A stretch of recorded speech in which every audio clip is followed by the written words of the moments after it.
يا أيها الذين آمنوا اتقوا الله حق تقاته ولا تموتن إلا وأنتم مسلمون.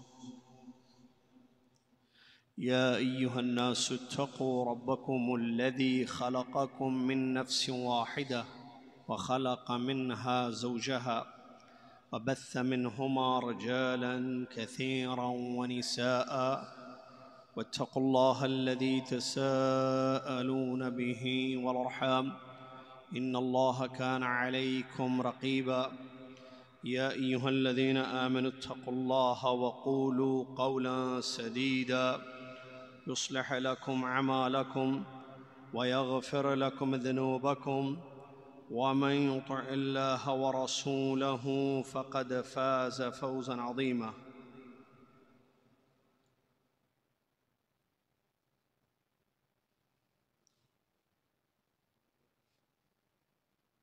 قال الإمام النووي رحمه الله تعالى: كتاب التفسير.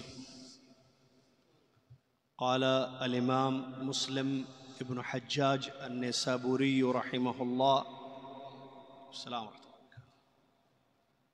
حدثنا محمد بن رافع قال حدثنا عبد الرزاق قال حدثنا معمر عن همام ابن منبه قال: هذا ما حدثنا أبو هريرة رضي الله عنه عن رسول الله صلى الله عليه وسلم، فذكر أحاديث منها: وقال رسول الله صلى الله عليه وسلم: قيل لبني إسرائيل: وادخلوا الباب سجدا وقولوا حطة يغفر لكم خطاياكم، فبدلوا فدخلوا الباب يزحفون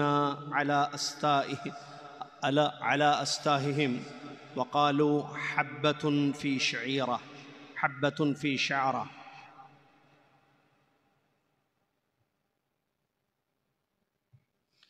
وقال: وحدثني عمرو بن محمد بن بكير الناقد والحسن بن علي الحلواني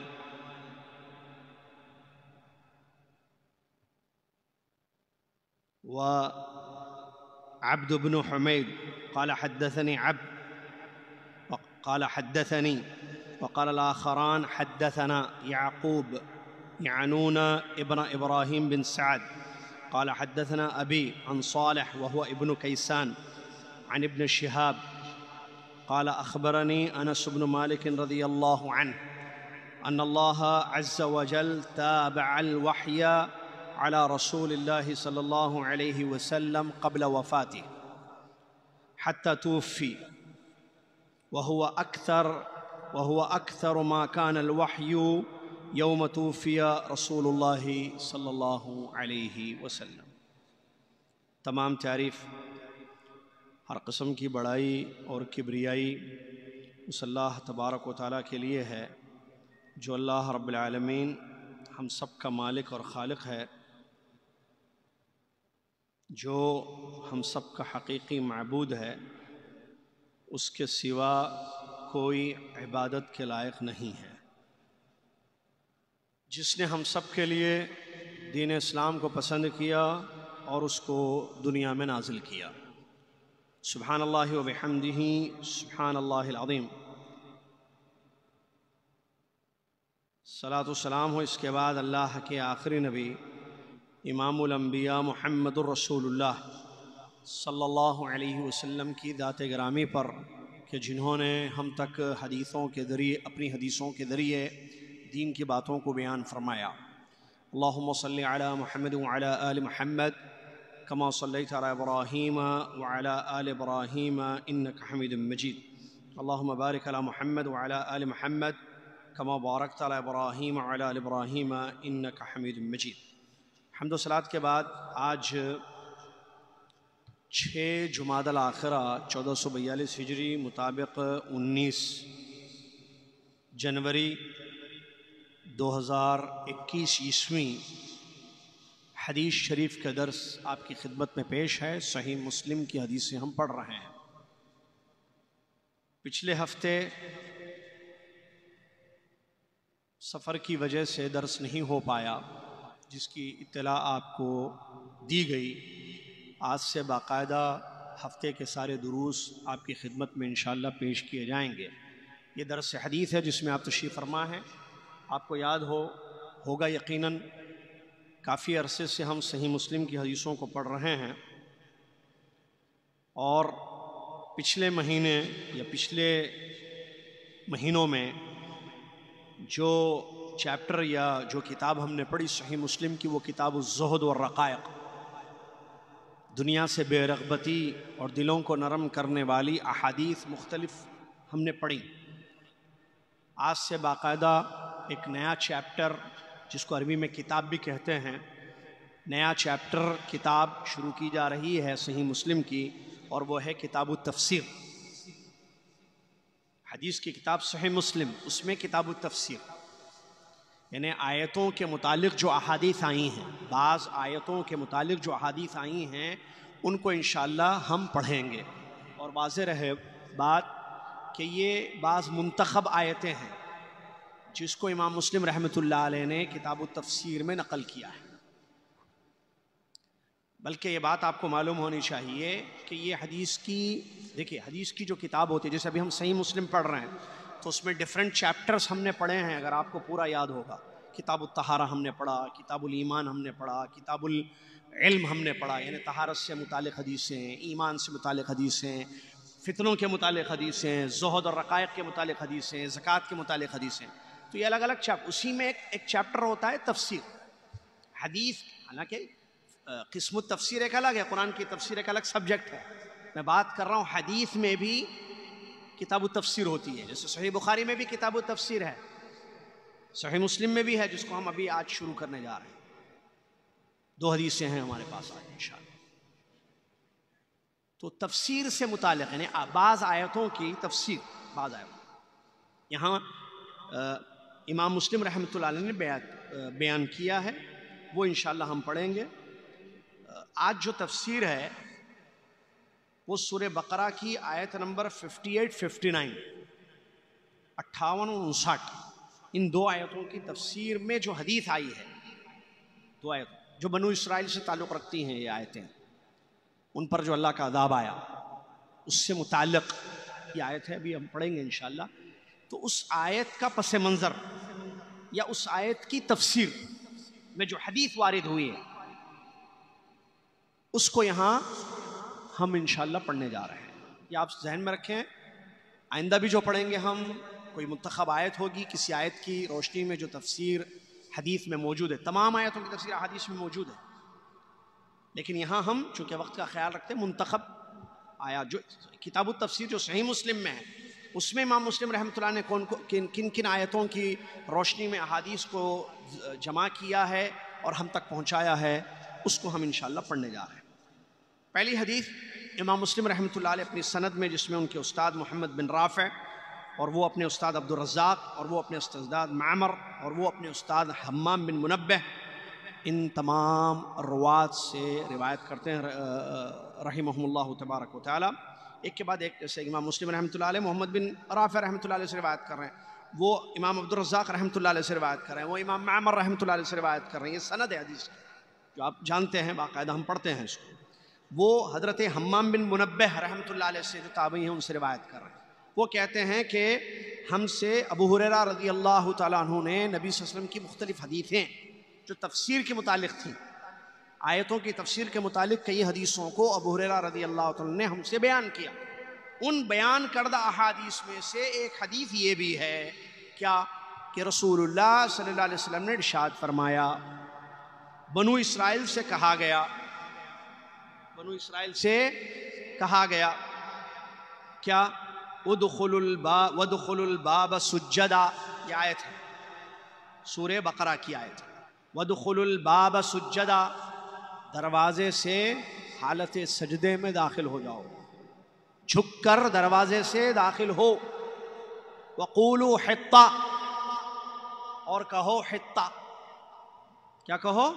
حِطَّہ یعنی بخشش، معافی، یہ کہو، یغفر لکم خطایاکم، اللہ تعالیٰ تمہارے گناہوں کو معاف کر دے گا۔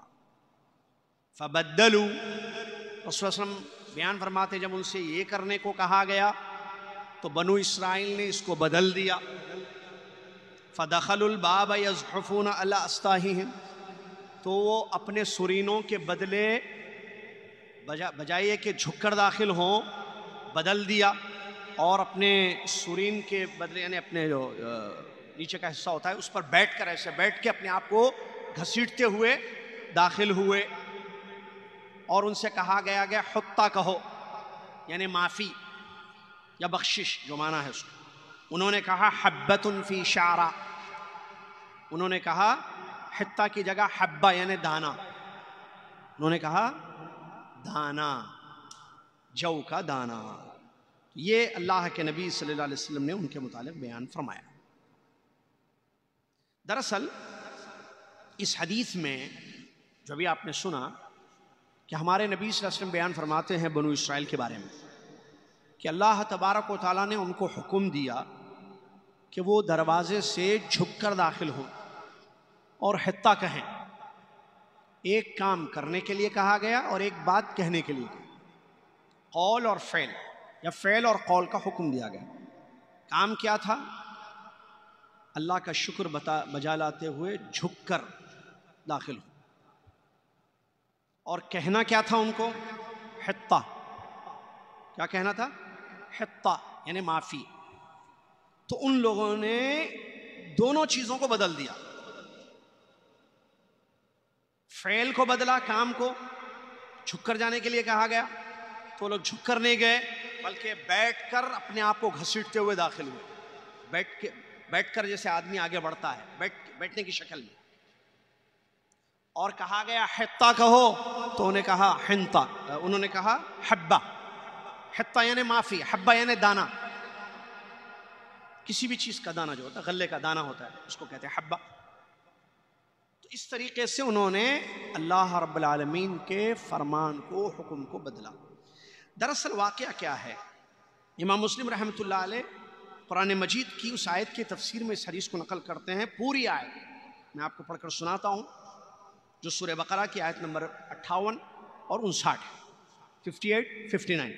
اللہ تعالیٰ نے فرمایا وَإِذْ قُلْنَا ادْخُلُوا هَٰذِهِ الْقَرْيَةَ فَكُلُوا مِنْهَا حَيْثُ شِئْتُمْ رَغَدًا وَادْخُلُوا الْبَابَ سُجَّدًا وَقُولُوا حِطَّةٌ نَغْفِرْ لَكُمْ خَطَايَاكُمْ. دونوں روایت ہیں، نغفر لکم یغفر لکم، نغفر لکم خطاياكم وسنزيد المحسنين.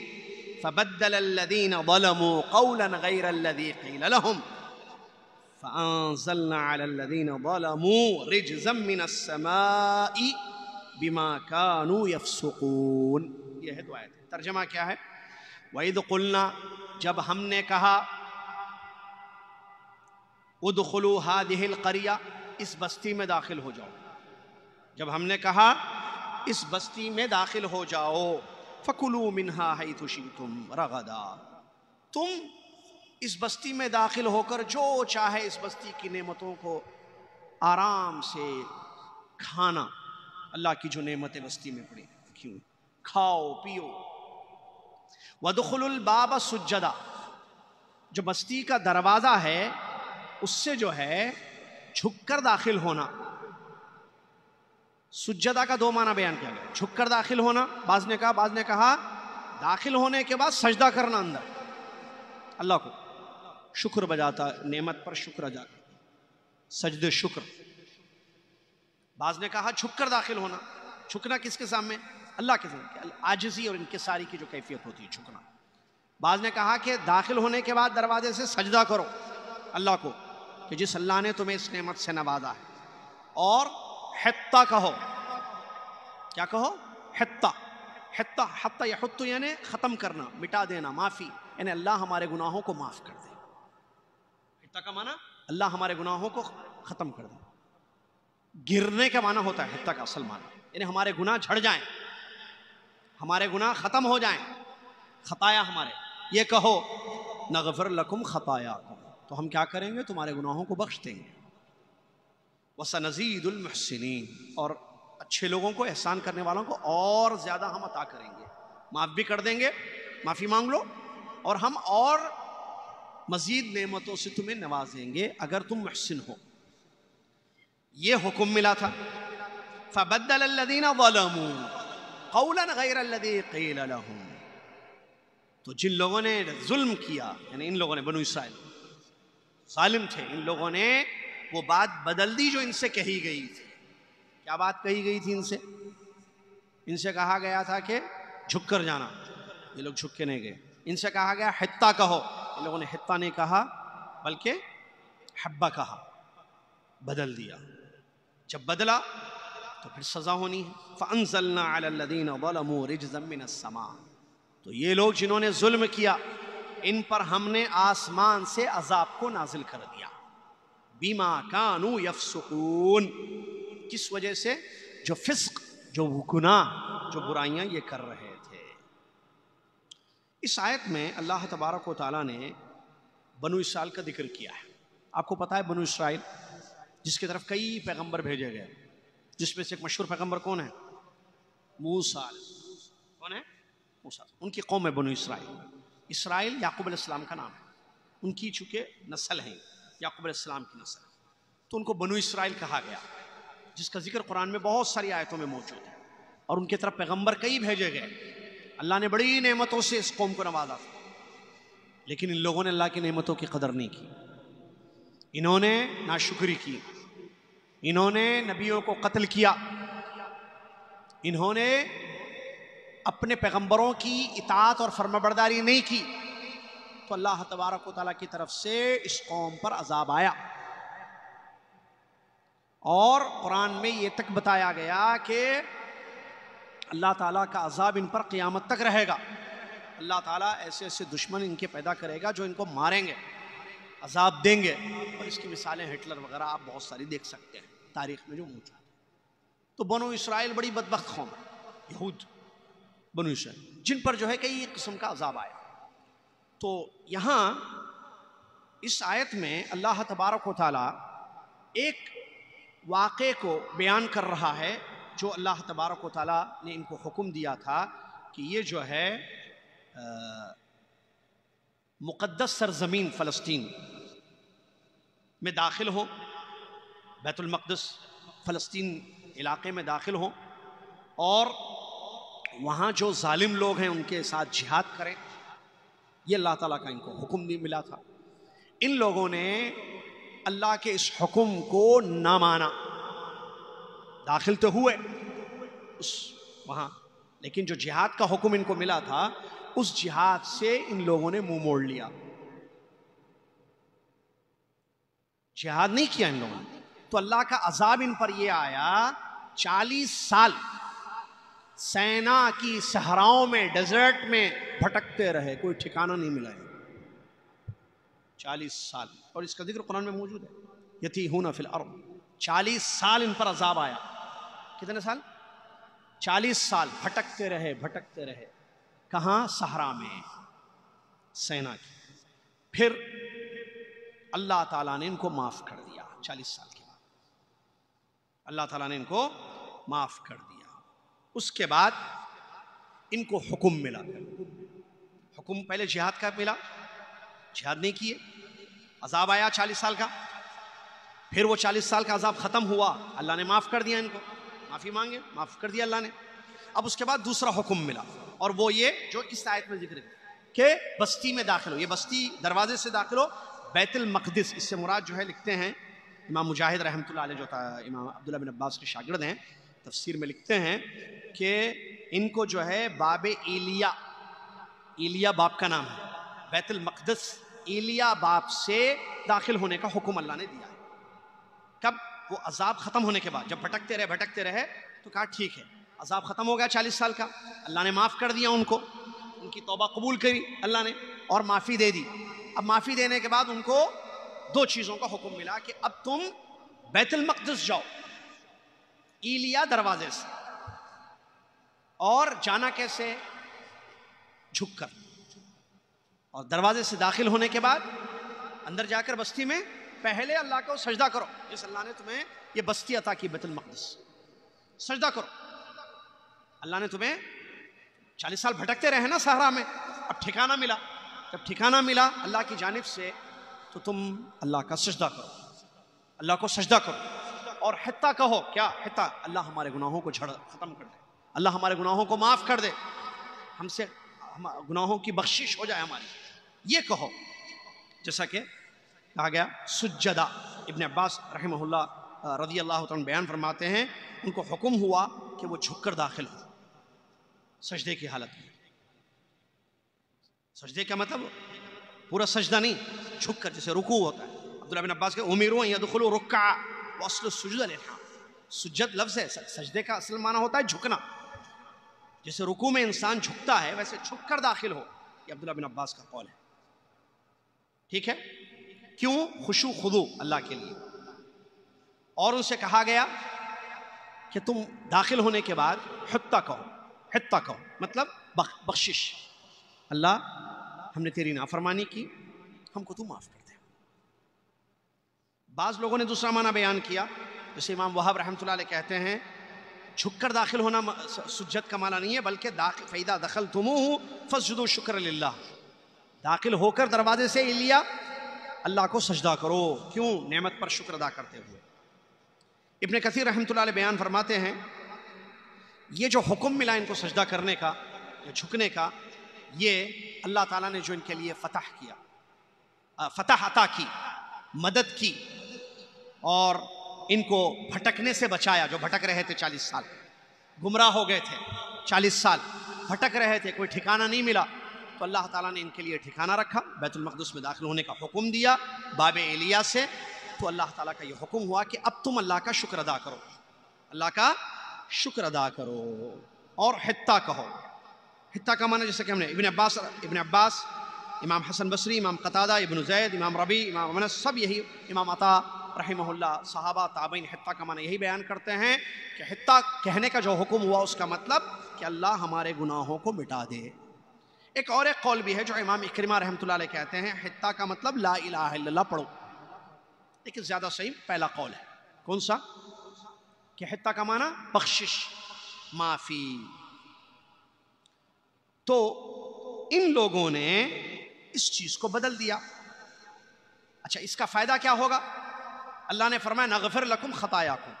اگر تم اس حکم پر عمل کرو گے کہ اللہ کا شکر ادا کرو گے, سجدہ کرو گے اللہ کا, یا جھکو گے اللہ کے سامنے اور معافی مانگو گے, حتیٰ کہو گے, تو اللہ تعالیٰ تمہارے گناہوں کو معاف کر دے گا.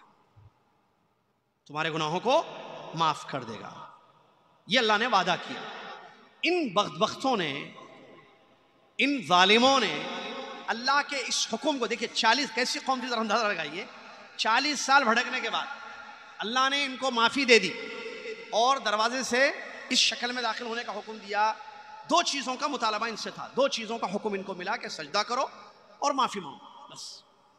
ان لوگوں نے دونوں کام نہیں کیے. دیکھیں کیسی قوم ہے یہ. جھک کر داخل ہونے کے لیے کہا گیا تو یہ بیٹھ کر اپنے آپ کو گھسیٹتے ہوئے داخل ہوئے. ایک فعل بدلا, حتیٰ کہا تو حبہ کہا, دانا.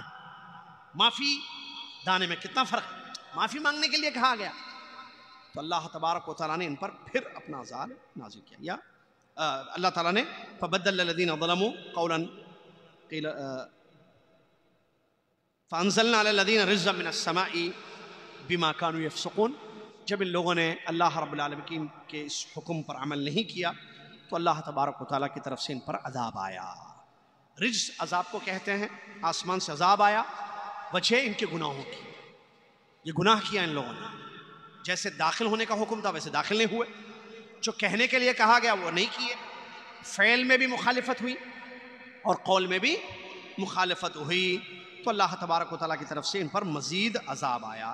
اس عذاب کے بارے میں مختلف اقوال ہے. کسی نے کہا کہ طاعون میں یہ مبتلا کر دیے گئے, کسی نے کہا کہ اللہ کا غضب ان پر نازل ہوا, کسی نے کہا کہ مختلف قسم کے عذاب ان کی زندگیوں میں آ گئے. المہم یہ ہے کہ یہ لوگ عذاب کے مستحق ہوئے, مختلف شکلوں میں اللہ تبارک و تعالیٰ کا عذاب ان پر آ گیا. تو یہ آیت کی تفسیر ہے جس سے ہمیں یہ بات, اس حدیث سے یہ بات ہمیں معلوم ہوتی ہے کہ اللہ تعالیٰ کے احکام پر عمل نہیں کرنا یہ عذاب کو دعوت دینے والی چیز ہے. اللہ تعالیٰ انسان کو موقع دیتا ہے کہ وہ اپنی اصلاح کرے, معافی مانگ لے, توبہ کر لے, تو اللہ تبارک و تعالیٰ اس کی توبہ کو قبول بھی کرے گا کیونکہ اللہ تواب ہے, اور اللہ تعالیٰ اس پر رحم کرتے ہوئے اس کو بخش دے گا، کیونکہ اللہ رحیم بھی ہے، اللہ غفور بھی ہے، اللہ غفار بھی ہے۔ لیکن انسان اگر گناہوں پر مصر رہے اور توبہ نہ کرے یا توبہ کر کے پھر گناہ کرے تو پھر اللہ تبارک و تعالیٰ کے غضب کو دعوت دینے والی یہ چیز ہے۔ اللہ کا عذاب مختلف شکلوں میں آئے گا۔ بنی اسرائیل کا واقعہ ہمارے لیے بہت بڑی عبرت ہے۔ اگر ہم چاہتے ہیں کہ اللہ کا عذاب رک جائے تو اس کے لیے استغفار ضروری ہے، معافی مانگنا ضروری ہے، جیسے ان سے بھی کہا گیا حتیٰ کہو۔ اور قرآن کی آیت میں ہمارے لیے یہ حکم ہے کہ اللہ تعالیٰ کسی بھی قوم کو عذاب اس وقت تک نہیں دے گا جب تک پیارے نبی صلی اللہ علیہ وسلم ان میں موجود ہو، یعنی امت محمد۔ وما كان الله ليعذبهم وانت فيهم وما كان الله معذبهم وهم يستغفرون۔ دو چیزیں اللہ کی پکڑ اللہ کے عذاب کو روکتی ہیں۔ نمبر ایک، پیارے نبی صلی اللہ علیہ وسلم کی موجودگی ہے آج نہیں۔ دوسری چیز استغفار، معافی مانگنا۔ اگر لوگ امت اپنے گناہوں سے معافی مانگتے رہے گی تو ایسی صورت میں اللہ کا عذاب رک جائے گا۔ پہلی چیز ہمارے ساتھ نہیں ہے، وہ صحابہ کی زندگی میں تھی، پیارے نبی صلی اللہ علیہ وسلم کی حاضری، ان کی موجودگی یا ان کا وجود موجود ہو۔ وَأَنْتَ فِيهِمْ، آپ لوگوں میں ہیں، عذاب نہیں آئے گا۔ آپ امت میں ہیں، عذاب نہیں آئے گا۔ دوسری شکل، جب امت معافی مانگے گی تو اگر ہم چاہتے ہیں کہ اللہ کا عذاب رک جائے، عذاب کی کئی شکلیں ہیں، اس میں ایک شکل کافروں کو مسلط کر دینا ہے۔ قیمتوں میں جو ہے کیا مہنگائی جو ہے وہ بھی ایک قسم کا عذاب ہے، بیماریاں مختلف قسم کے عذاب ہے۔ عذاب کی کئی شکلیں ہوتی ہیں جو بنو اسرائیل پر آپ واقعات کو پڑھ کے دیکھیں کہ کیسے کیسا عذاب ان پر آیا۔ ٹڈیوں کا عذاب ان پر آیا، جوؤں کا عذاب ان پر آیا، بنو اسرائیل کا پڑھ کے دیکھیں آپ۔ طوفان کا عذاب آیا، خون کا عذاب اللہ نے دیا، مینڈکوں کا عذاب ان پر آیا، یہی اسی قوم پر پڑھ کر دیکھیں اگر قرآن کی تفسیر آپ۔ مینڈکوں کے عذاب، ہر جگہ مینڈک، کھانا کھاتے تھے نوالا لیتے تھے مینڈک نظر آیا تھا، بستر میں مینڈکوں کا عذاب ہوا، وہ ختم ہوا، خون ایک کے بعد ایک۔ اچھا، پہلے جوؤں کا عذاب شروع ہوا، ہر جگہ جوئیں نظر آنے لگے، جوؤں کا ختم ہوا، مینڈکوں کا عذاب شروع ہوا، مینڈکوں کا ختم ہوا، خون ہر جگہ، ہر چیز میں خون، ہر چیز میں خون۔ پھر سیلاب، طوفانی بارش جس کو کہتی ہے، اس کو طوفان کہتے ہیں، سیلاب بارش، وہ بھی عذاب آیا۔ تو الغرض یہ کہ مختلف قسم کا عذاب آئے گا اگر انسان اپنے گناہوں سے معافی نہ مانگے۔ اس لیے بہت ضروری ہے کہ جیسے گناہ ہو فوراً معافی مانگیں تاکہ اللہ معاف کر دے اور اللہ اپنے عذاب سے ہمیں محفوظ رکھے۔ یہ واقعہ جو بنو اسرائیل کے ہمیں قرآن میں بیان کیا، کس لیے، کیوں اتاری گئی آیتیں؟ تاکہ ان آیتوں کو پڑھنے والے عبرت لیں اور اپنے آپ کو ظلم سے بچائیں، اللہ کی نافرمانی نہ کریں، اللہ کو غصہ نہ دیں، غصہ نہ دلائیں، اللہ کو ناراض نہ کریں۔ آپ کو پتہ ہے نا سورہ فاتحہ میں آپ غیر المغضوب علیہم پڑھتے ہیں، کون ہیں وہ لوگ؟ سورہ فاتحہ میں ابھی پڑھا نا، عشاء میں بھی آپ نے، غیر المغضوب علیہم ولا الضالین، غیر المغضوب یہود اور جو ان کے طریقے پر علم تھا عمل نہیں تھا، ولا الضالین نصارہ اور ان کی جو طریقے پر ہیں، عمل تھا علم نہیں تھا، اور دونوں گمراہ ہیں۔ ہم دونوں کے راستوں سے اللہ کی پناہ مانگتے ہیں اور ہدایت یافتہ لوگوں کا راستہ طلب کرتے ہیں، اہدنا الصراط مستقیم کہتے ہوئے۔ اس بات کو ذہن میں رکھیں۔ دوسری حدیث مختصر ہے، وحی کے متعلق ہے حدیث۔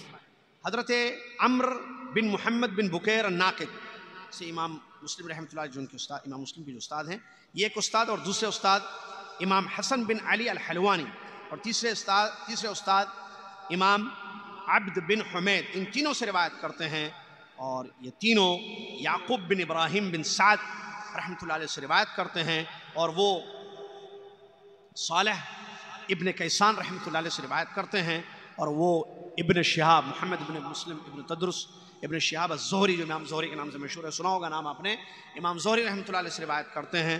امام زہری تابعی گزرے ہیں، وہ کہتے ہیں انس بن مالک رضی اللہ تعالی عنہ نے مجھے یہ بتایا کہ اللہ تعالیٰ نے نبی صلی اللہ علیہ وسلم پر وحی کا سلسلہ ان کی وفات تک جاری رکھا۔ اللہ تعالیٰ نے رسول اللہ صلی اللہ علیہ وسلم پر وحی کا سلسلہ جاری رکھا ان کی وفات سے پہلے تک، حتیٰ توفیہ، یہاں تک کہ پیارے نبی صلی اللہ علیہ وسلم کی وفات ہو گئی۔ وَهُوَ أَكْثَرُ مَا كَانَ الْوَحْيُ يَوْمَ تُوفِيَ رسول اللہ صلی اللہ علیہ وسلم، اور جس دن رسول اللہ صلی اللہ علیہ وسلم کی وفات ہوئی سب سے زیادہ وحی اسی دن اتری۔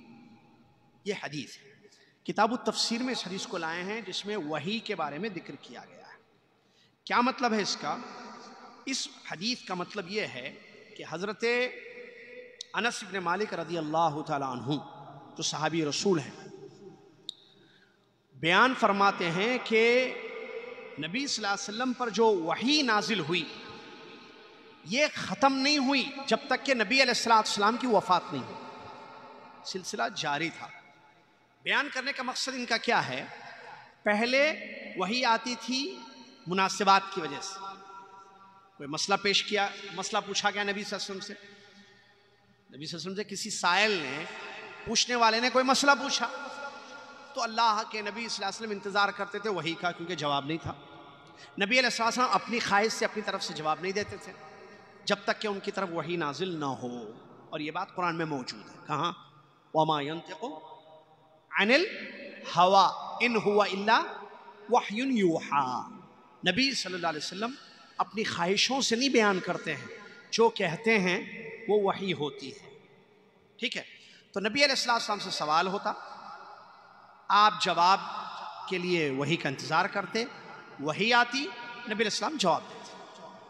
یا اس کے علاوہ جیسے بہت سارے غزوات ہیں، اب مسئلہ جو ہے قیدیوں کے متعلق آیا، جنگوں کے متعلق، یا بعض عورتوں کے مسائل جیسے خلا وغیرہ کے مسائل ہیں، یا بہت سارے ہیں مسائل آپ دیکھیں تو پرسنل ہوں یا مجموعی طور پر حالات کے اعتبار سے وحی آتی گئی. اللہ نے جب جب آیتوں کو نازل کرنا تھا ویسے ویسے اللہ تبارک و تعالیٰ نے آیتیں، جیسے آپ سے جو ہے روح کے بارے میں پوچھا گیا، بتائیے روح کیا ہے، آپ کو نہیں معلوم تھا، آیتیں اتری یسألونک عن الروح، یہ لوگ آپ سے روح کے بارے میں پوچھتے ہیں، آپ کہہ دیجئے روح اللہ کا حکم ہے. روح کیا ہے؟ یہ لوگ مواقیت الحج کے بارے میں آپ سے پوچھتے ہیں، یہ لوگ اس کے بارے میں آپ سے پوچھتے ہیں، آپ کہہ دیجئے قل ہے نا. کتنا ہے قرآن میں؟ آپ نے نہیں پڑھا ہوگا، قرآن پڑھتے ہیں نا تو اس میں قل ہے نا، قل یعنی کہہ دیجئے. قل هو اللہ احد، یہ بھی دیکھیے ان لوگوں نے کہا بھائی رحمان کون ہے؟ ہم تو اللہ جانتے ہیں، یہ رحمان کون ہے بھائی؟ آیت کہہ دیجئے جو رحمان ہے وہی اللہ. قل هو اللہ احد اللہ الصمد لم یلد ولم یولد ولم یکن له کفوا احد. تو الگ بتانے کا مقصد تو وحی آتی تھی، لیکن اللہ کے نبی صلی اللہ علیہ وسلم کی وفات سے قبل وحی زیادہ آنے لگی. یہ حضرت انس رضی اللہ عنہ کی بدی. کیوں؟ کیونکہ اس وقت سوالات بہت ہو گئے، جیسا کہ اس کی تفسیر میں بیان کرتے ہیں امام زہری رحمۃ اللہ علیہ کہ میں نے واقعہ پورا کیا ہے کہ، اور یہ جو ہے امام بخاری رحمۃ اللہ علیہ نے اپنے کتاب میں اس کو نقل کیا، کتاب التفسیر میں، باب کیف نزول الوحی میں، کہ وحی کیسے اترتی تھی. اس باب کے تحت امام بخاری رحمۃ اللہ علیہ نے بھی اس حدیث کو نقل کیا ہے کہ امام زہری رحمۃ اللہ علیہ کہتے ہیں میں نے انس بن مالک رضی اللہ عنہ سے ایک سوال کیا، کیا هل فتر الوحی عن النبی صلی اللہ علیہ وسلم قبل ان يموت؟ یہ میرا سوال تھا. کس کا؟ حضرت امام زہری، محمد ان کا نام ہے، محمد بن، وہ امام زہری مشہور ہیں، وہ ان کی کتاب مسند بھی مشہور ہے. امام زہری رحمۃ اللہ نے سوال کیا کہ میں نے انس بن مالک رضی اللہ عنہ سے سوال کیا کہ کیا وحی کا سلسلہ پیارے نبی صلی اللہ علیہ وسلم کی وفات سے پہلے ختم ہو گیا، بند ہو گئی وحی پیارے نبی صلی اللہ علیہ وسلم کی وفات سے قبل؟ تو اس کا جواب دیتے ہوئے فرمایا قال اکثر ما کان وجم، نہیں، بلکہ وحی کا سلسلہ ختم نہیں ہوا پیارے نبی صلی اللہ علیہ وسلم کی وفات سے پہلے، بلکہ وفات سے قریب تو وحی بہت زیادہ آتی تھی، بہت زیادہ وحی کا نزول ہوتا تھا نبی علیہ السلام کے وفات کے قبل، حتیٰ کہ جس دن آپ صلی اللہ علیہ وسلم کی وفات ہوئی اس دن بہت وحی آئی. اس کی کیا وجہ ہے؟ اس کی وجہ بیان کرتے ہیں کہ نبی علیہ السلام کی وفات سے قبل مکہ فتح ہو گیا، اور فتح مکہ کے بعد لوگ بہت زیادہ اسلام میں داخل ہوئے، جیسا کہ آپ کو کون سی سورہ ہے وہ؟ اذا جاء، سورہ ہے نا، سورہ فتح، اذا جاء نصر اللہ والفتح ورأیت الناس يدخلون فی دین اللہ افواجا. آپ نے دیکھا جب مکہ فتح ہو گیا تو لوگ بہت زیادہ مسلمان ہو گئے. 9 ہجری میں مکہ فتح ہوا نا، فتح مکہ کے بعد لوگ اسلام میں بہت داخل ہو گئے. اچھا، لوگ جب اسلام میں داخل ہوئے تو ان کے سوالات بھی بہت تھے، اب جب سوالات ہوتے تھے تو وہی آتی تھی. وہی کہتے ہیں جب وفود بہت سارے ڈیلیگیشن، بہت سارے لوگ فتح مکہ کے بعد اسلام میں داخل ہو گئے اور احکام، بہت سارے آرڈرز کے بارے میں، احکام کے بارے میں، کیونکہ وہ نئے مسلمان تھے، پوچھتے تھے. جیسے آج بھی کوئی نیا مسلمان تو بتا بھائی یہ وضو کیسے کرنا بتاؤ، وضو میں ایسے کرتے نہیں ہوتا ہے نا بھائی. نیا آدمی جو ہے پوچھتا ہے، اس کو نہیں معلوم ہوتے اسلام کے احکام. تو احکام پوچھتے بہت تھے، اس وجہ سے نزول کی وحی کی کثرت بھی بہت ہو گئی تھی. یہ مطلب ہے اس حدیث کا کہ اللہ کے نبی علیہ الصلوۃ والسلام پر وحی ختم نہیں ہوئی، بلکہ وحی کا سلسلہ جاری رہا، اور یہاں تک کہ اللہ کے نبی صلی اللہ علیہ وسلم دنیا سے تشریف لے گئے. اور جب تشریف لے گئے اس دن وحی بہت ہوئی، اور اس سے قبل بھی اللہ کے نبی صلی اللہ علیہ وسلم پر وحی بہت زیادہ، خاص طور سے جیسا کہ ابھی ہم نے بیان کیا، فتح مکہ کے بعد بہت زیادہ اللہ کے نبی صلی اللہ علیہ وسلم پر وحی کا نزول ہوا تھا. یہ 2 حدیثیں ہیں، اور معلوم ہونا چاہیے حدیث بھی وحی ہے جیسے قرآن وحی ہے، حدیث بھی وحی ہے، قرآن بھی وحی ہے. یہ 2 حدیثیں آج کے درس کے لیے تھی. آئندہ درس میں ایک ایسی آیت کی تفسیر پر حدیث آ رہی ہے جس آیت کے بارے میں یہودیوں نے صحابی رسول عمر بن خطاب رضی اللہ عنہ سے کہا تھا تمہارے پاس ایک ایسی آیت ہے آپ لوگوں کے یہاں، وہ آیت اگر ہمارے پاس ہوتی، جس دن وہ آیت اتری اس دن ہم عید کا دن مناتے. ایک آیت ایسی ہے، یہودیوں نے عمر بن خطاب رضی اللہ عنہ سے کہا کہ آپ لوگوں کے پاس ایک آیت ایسی ہے قرآن میں، وہ آیت اگر ہمارے پاس ہوتی، ہمارے مذہب میں ہمارے، تو جس دن وہ آیت اتری اس دن ہم عید کا دن مناتے. تو اس کے جواب میں عمر بن خطاب رضی اللہ عنہ نے کیا کہا، اور وہ کتنی اہم آیت ہے، جس آیت پر اگر آج کا دنیا کا یا آج سے لے کر قیامت تک آنے والا ہر مسلمان اس ایک آیت پر عمل کر لے، اس جو آیت آئندہ پیر آ رہی ہے انشاءاللہ، اس ایک آیت پر عمل کر لے تو پھر وہ دین استقامت پر رہے گا انشاءاللہ، دین پر جمے رہے گا، کوئی بھی بدعت نہیں کرے گا، سنتوں پر اس کا عمل ہوگا.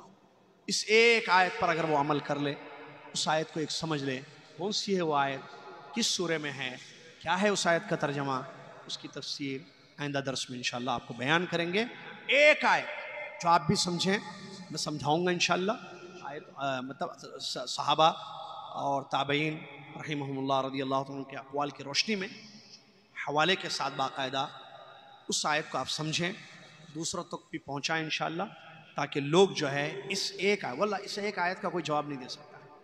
ہر باطل کوئی اور بات کہے گا، لفاظی کرے گا، لیکن اس آیت کا کوئی صحیح کیوں جواب نہیں دے پائے گا. کیوں؟ وہ آیت اتنی محکم آیت ہے، اتنی زبردست آیت ہے جو چیپٹر کلوز کر دیتی ہے ساری چیزوں کا. لیکن اللہ ہدایت دے لوگوں کو، باوجود یہ کہ وہ آیت ہے لیکن شاید جانتے نہیں ہیں، یا جانتے ہیں پھر بھی جو ہے، بہت سارے لوگ تو نہیں جانتے آیت، عوام الناس میں اکثر لوگ نہیں جانتی وہ آیت، اسی لیے بدعتوں میں پڑے ہوئے ہیں اور سنتوں کی مخالفت کرتے ہیں. دیکھیے وہ آیت کیا ہے، سنیے انشاءاللہ.